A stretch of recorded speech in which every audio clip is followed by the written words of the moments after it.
212 CD급은요, 전장 73m에 수상 배수량 2,500톤, 수중 배수량 2,800톤 이상으로 전장 56m에 수상 배수량 1,450톤인 기존 212급보다 규모가 70% 이상 커진 사실상 완전히 다른 잠수함입니다. 연료 전지는 발전형으로 바뀌었고 디젤 엔진과 배터리도 교체됐고요. 무엇보다 저주파 능동 소나에 대응하기 위해서 육각형 선체를 채택했죠. 이 육각형 선체가 212 CD급의 가장 큰 자랑이지만 높은 수압이 걸리는 잠수함의 원통형이 아닌 각형 선체를 사용하는 것에 대해 의구심과 반발도 컸습니다. 그래서 캐나다는 212 CD급을 우선 협상 대상자로 선정만 해놓고 최종 계약 시기를 최대한 늦추면서 하나오션이라는 대체 옵션을 손에 쥔 채 건조 상황을 예의주시하고 있습니다.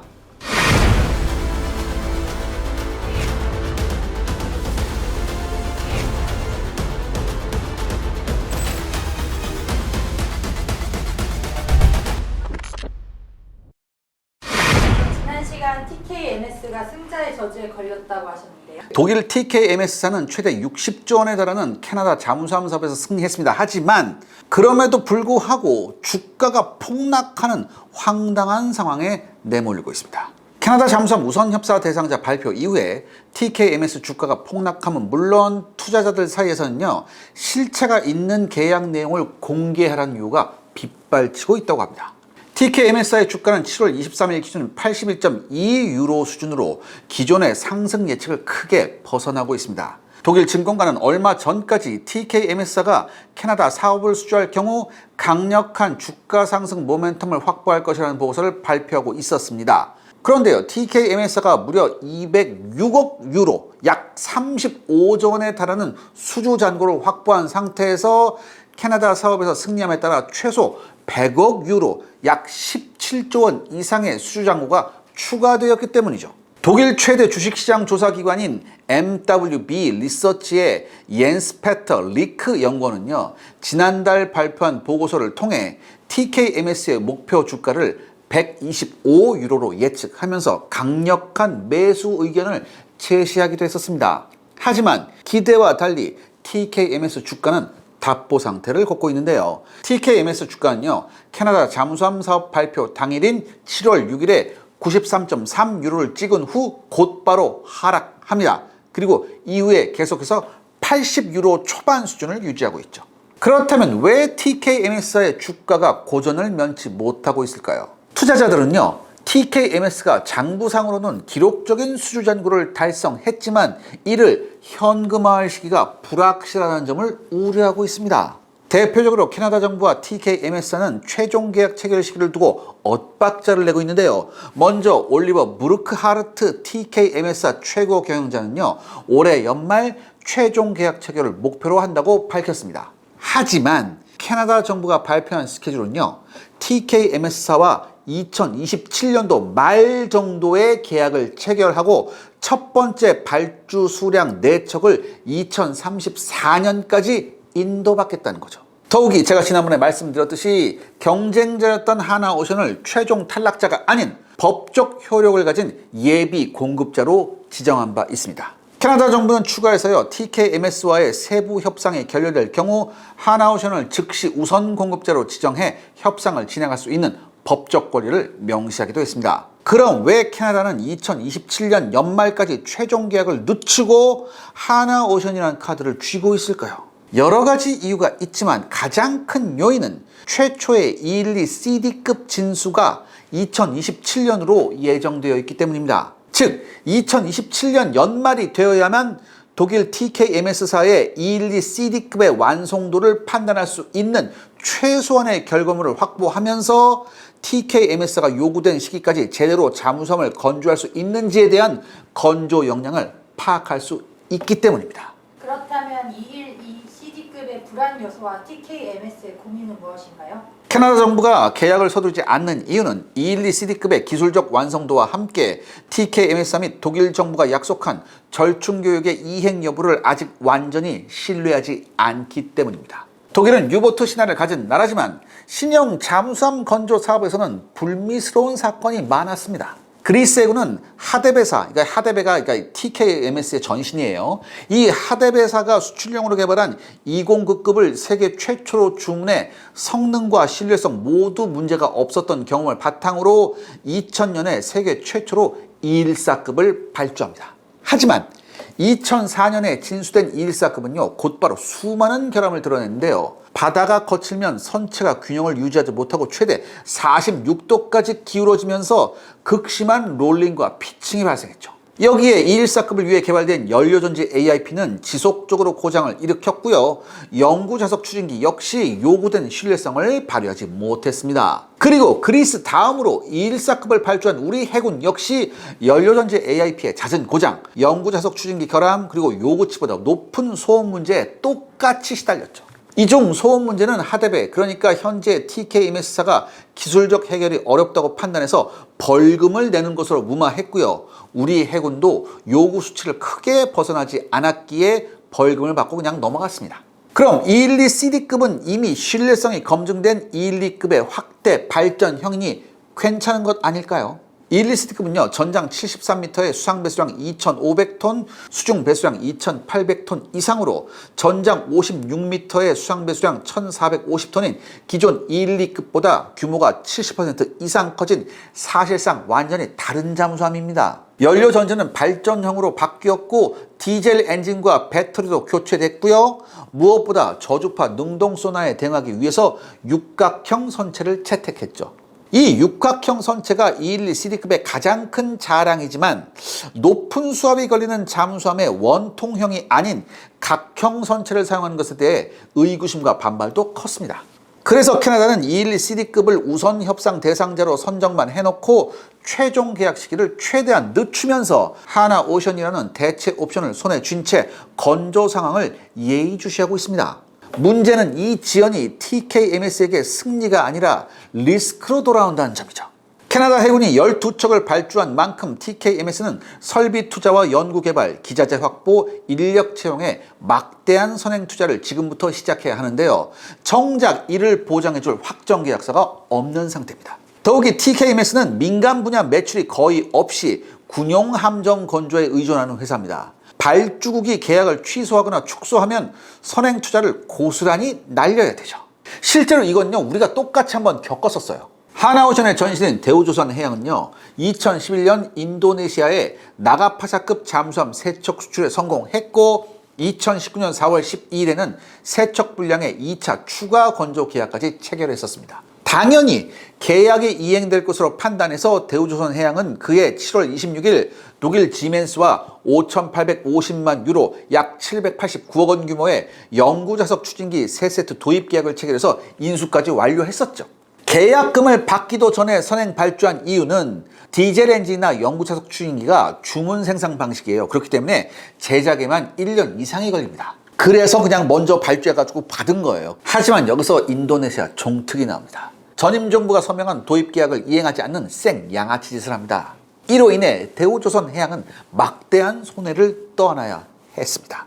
물론 캐나다 정부가 인도네시아처럼 추한 행동을 할 가능성은 낮지만 최종 계약이 늦어지는 동안 큰 정치적 변화가 발생하면 사업이 취소되거나 축소 혹은 연기될 가능성은 얼마든지 존재합니다. 캐나다 산불로 공기질이 나빠졌다면서 추가 관세 50%를 때린 이상한 나라 대통령이 캐나다 남쪽에 있는 만큼 캐나다는 언제든 잠수함 사업을 조정할 수 있습니다. 그럼 만약에 우리나라였으면 어땠을까요? 캐나다 정부가 하나오션을 선정했더라면 건조 계약이 신속히 체결되었을 것이라는 분석이 많은데요. 기반이 되는 도산 안창호급이 이미 운용 중인데다가 진해에서 캐나다까지 1만 4,000km에 달하는 장거리 항해를 성공적으로 완료했기 때문입니다. 그리고 설사 최종 계약이 늦어지더라도 우리나라의 양대 조선소는 큰 문제가 없습니다. 왜냐? 우리나라 양대 조선사는요, 민간 선박 건조가 주력 사업이에요. 그렇기 때문에 도크와 야드, 인력, 그리고 설비를 방산 분야와 공유합니다. 그러니까 TKMS 같은 대규모 추가 투자 없이도 캐나다가 발주한 잠수함을 충분히 건조할 수 있는 역량을 이미 갖추고 있어요. 시청자 여러분들의 구독과 좋아요는 영상 제작에 정말 큰 도움이 됩니다. 여러분들 부탁드리겠습니다. 구독과 좋아요. 잠수함 사업에 대해 자세히 얘기해 준다고 했는데요. 네, 그리스 잠수함 사업을 따로 떼어난 이유는요, 이게 캐나다만큼은 아니지만 나름 덩치가 큰 사업이기 때문입니다. 지난 2025년 8월 9일 그리스 일간지 에카티메리니는 한국이 그리스 국방부에게 장보고 2급 잠수함의 건조 및 공동 생산을 포함한 다양한 국방협력 제안서를 제출했다고 보도했습니다. 그리스는 튀르키예의 해군력 증강에 대응해서 잠수함 전력을 증강하는 사업을 2025년 6월 말에 발표했고요. 국내 방산업체들은 잠수함 외 무인 전투기와 지상 전투 차량을 공동 생산하는 방안을 제안한 바 있었습니다. 또한 그리스 해군은요, 2000년대 초반에 도입한 214급 잠수함 4척을 현대화하면서 앞서 운영하고 있던 노후화된 209급 잠수함을 신형 잠수함으로 교체하기를 원하고 있습니다. 그리스 해군의 잠수함 증강 배경에는요, 튀르키예와의 오랜 역사적 악연, 그러니까 오스만 투르크로부터 400여 년간 식민 지배를 당하다가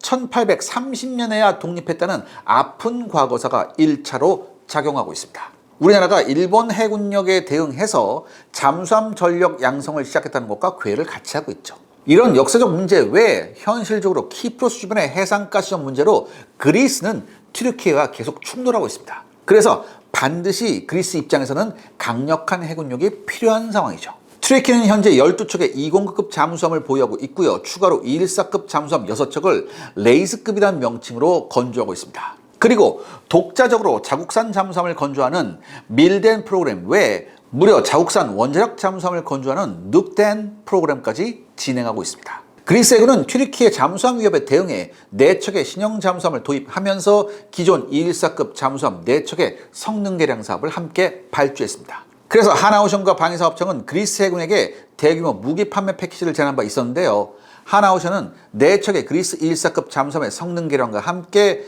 4척의 장보고 2급 신규 건조를 포함하고 무엇보다 그리스 방위산업의 25% 이상의 지분 참여를 포함하는 패키지 제안서를 제출했습니다. 추가해서 방위사업청의 지원 하에 카이가 KF-21 보라매를 위해 개발 중인 무인 전투기를 제안하고 있습니다. 이 밖에도요, 군용 차량의 공동 생산 외에 기술 이전 및 수명주기 정비까지 포괄한 대규모 방위협력 패키지를 제안하고 있죠.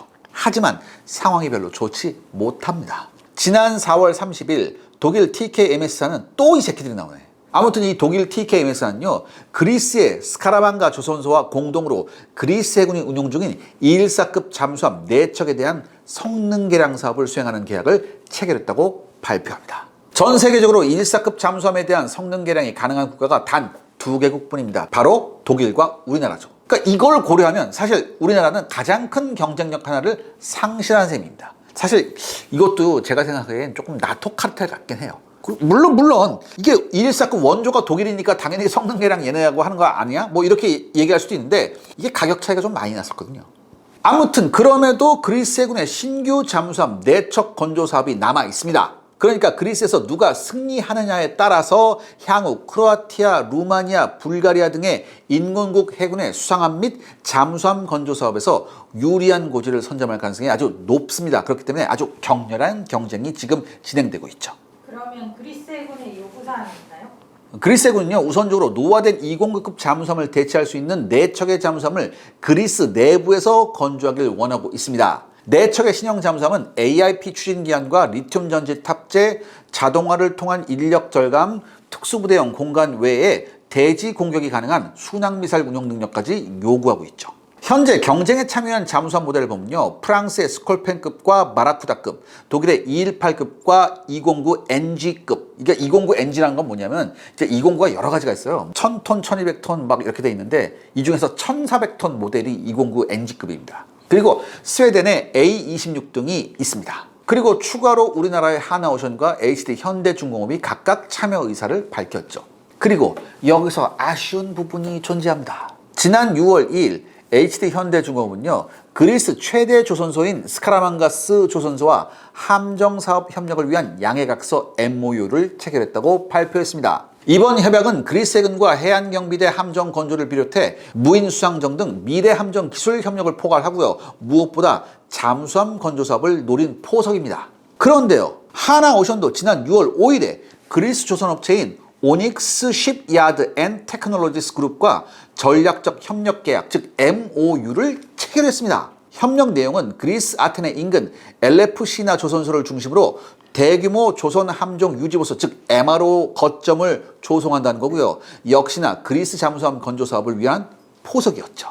그리스 잠수함 사업에 쟁쟁한 유럽의 잠수함 업체들이 참가한 상황에서 우리나라의 양대 잠수함 조선소는요. 협력은커녕 따로따로 그리스 현지 업체와 손을 잡고 경쟁하고 있습니다. 그러니까 한마디로 원팀이 또 나가리가 된 거죠.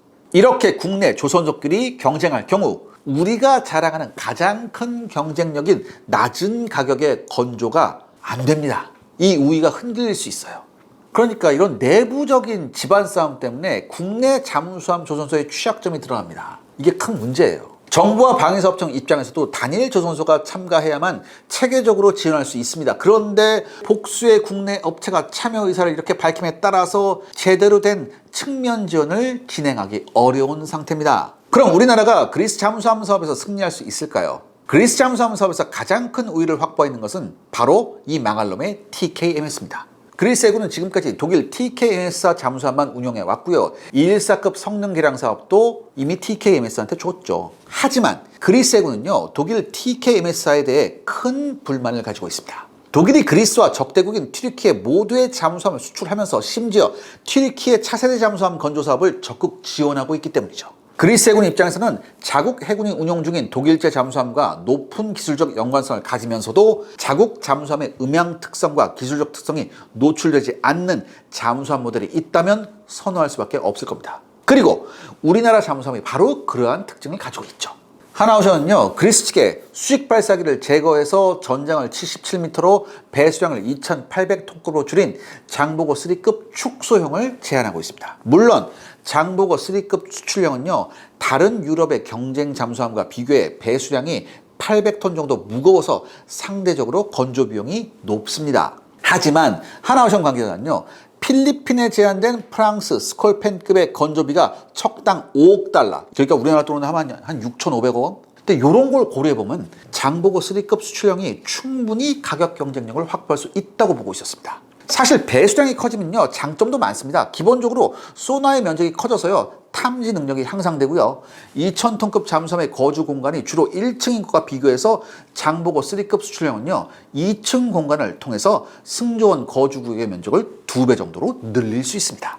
오늘의 결론은요? 캐나다가 TKMS에 손을 들어주고도 도장을 찍지 못하는 이유는요, 아직 물에 뜨지도 않은 212CD를 믿지 못하기 때문입니다. 그래서 하나오션을 예비 공급자는 이름으로 계약서 안에 남겨뒀죠. 문제는 우리가 이 틈을 파고들 준비가 되어 있느냐 이겁니다. 유럽 업체가 총출동한 시장에서 우리 두 조선소가 서로를 향해 칼을 겨누는 순간 가장 먼저 무너지는 것은 우리의 거의 유일한 무기인 건조 가격이에요. 독일이 그리스와 튀르키예 양쪽의 잠수함을 팔면서도 흔들리지 않는 이유는 하나입니다. 국경 밖에서는 TKMS라는 이름 하나로만 움직이기 때문이죠. 글로벌 잠수함 시장에서 우리의 상대는 서로가 아닙니다. 바로 TKMS입니다.